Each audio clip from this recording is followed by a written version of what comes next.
Ассаламу алейкум. Сіз Қырымда хаберлерні сейретесіңіз. Студияда Евгения Пекунова Чылша. Бүгін бөлек хаберлерден танышытмеге істейміз. Ришат Айметовның өлдірілігінде шүбеленген шақыстар белі олды.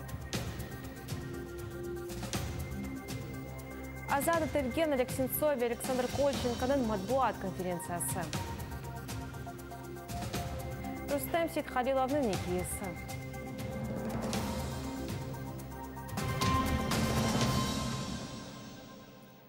Тофик Абдулгазиев, Ремзи Бекиров и Ишғал етілген Ахмеджит сезоны мағазларында тұтылмақта.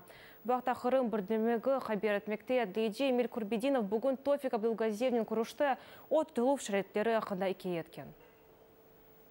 Их этапировали уже. Оларның екі қадемелі шекілде мұнда Ахмеджитнің бірінші сезосына йоладылар. Мұнда 700-800 мабюс еріне бенге яқын. Білкі ондан да зияды мабюс тұтыла. Тофик Абдулгазиев и Ремзи Бекиров доғырдан мағазға отырылды. Сен пек терукелі жинайетсіңнің террористик мәддеге бинаян отырасын, іште мұндан башласан olur дегенлер. Тофик тариф еткеніне көре мағаз одасының табаны то керек екен ве құббенің юкселігі инсан бойындан бірашчық юксекче екені маш. Ремзи Бекиров террористик тешкілі төвінде қабатланды. Она өлімге қадар апыз жезасы бере білежеклер. Тофик Абдулгазиев террористик тешкілетай штрафы туды қабатлана. Она 20 елы апыз жезасы бере білежек. Тофик Абдулгазиев и Ремзи Бекиров мардың 20 едесі весе кезесінде тевкиф етілгенді. Азат Терген Кремль мабюсы Дем Бекиров юрек әмелияты кечірді. Офия Фаня хаста ханесінің реанимациясында болмақта. Бұқта оның апайы айтты, оның сөзіріне көре әмелият 5 садевімді кечіреді. Хатырлатам ке Дем Бекиров Украина Веруси арасында дынышу түрчевесінде қайтты. О Ишғал Терген Қырымда 9 айдевімді қанусыз тұтылмақтайды. Ишғалчылар оны сирия патронларының ташықанында қабатладылар.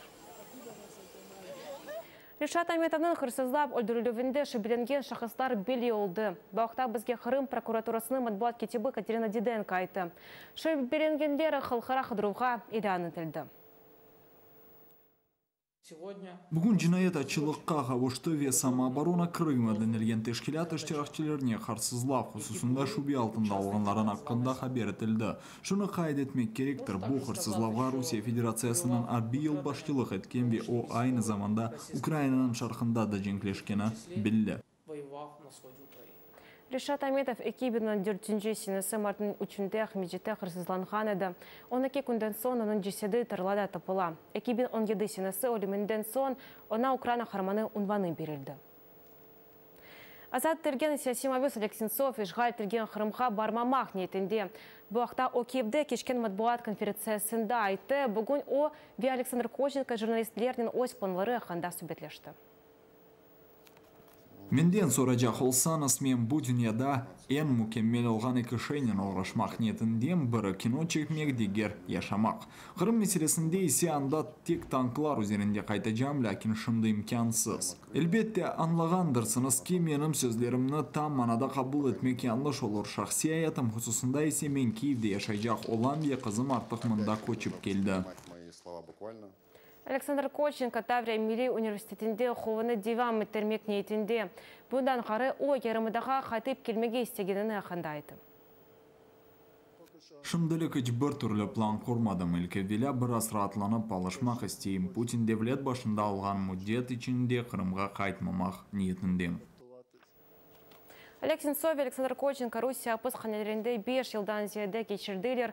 2014 сенесі майысында Ахмеджитте Ишғалчы терекесізді қызметінің қадимлері оны тәвкиф етті. Олег Сенцовны террористік группа қорғанында қабатлап 20 елі қапыз жазасы берілді. Александр Кольченкоға есе 10 елі қапыз жазасы. Сентябрдің 7-сінде олар есеректен evге қайттылар. Запорожье шерінде Кремль мабустері акциясы өткерілді. Меркезде 86 қапқан қоғылды. О қадар чоқ Украиналы Русия Ишғал етілген Қырым апыз қанерінде тұтылмақта дейді тешкілетшілар. Бұндан қары олар саяси мабустерінің адылары езілған жедвер қойдылар, әрестегендерінің дестек сөзірінен мектептері езмаға фырсаты бар еді. Запорожье саяси мабустерге дестек турында 10 шерден 5-шісі олды. 5 yıldan ziyade Rüstem Seyithalilov apsты tutulmakta. Evinde onu apayı ve uç balası bekley. Mart'ın 27'sinde işgalciler onun teröristik teşkilatının bağı olğanında xabatladılar. Erasılı günü biz Kırım birdimliginin beraber Kreml mabusları hakkında iki etemiz. Rüstem onun ailesi evinde nasıl bekleyenini levhamızda seyir etiniz. В 6 часов утра к нам постучались со словами на выход. Sabah saat 6'da kapımız kakıldı. Akayım birinci olup davrandı. Men ise kıyınıp çıkınca baksam o sofa o günde durup kararını okuy.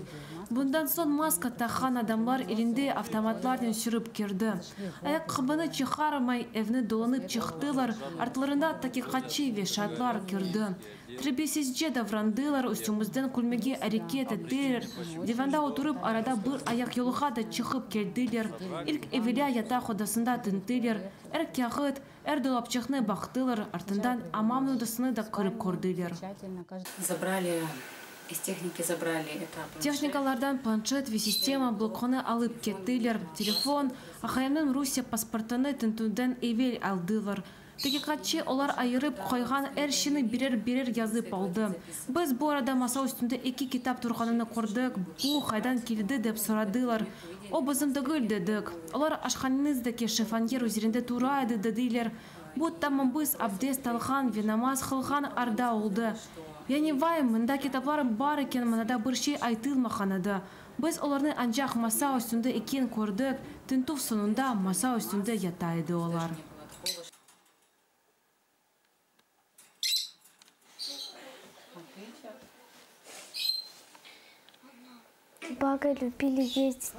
Babamla beraber denizge, parkka, barmağa, tabiata gezmeke seviydik. Ben onu pek seven ve bekleyim.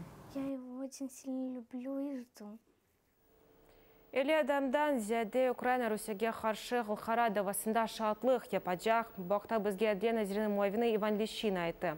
Bu dava Avrupa İnsan Hakları Boyunca Mahkemesi bakılacak.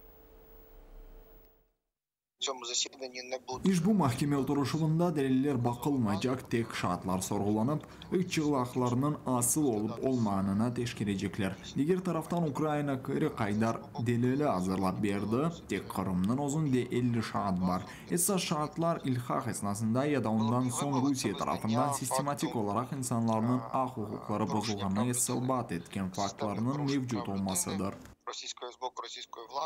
İşte bugün yayınımız sonuna yetti. Ben sizlerge hayırlı akşamlar dileyim.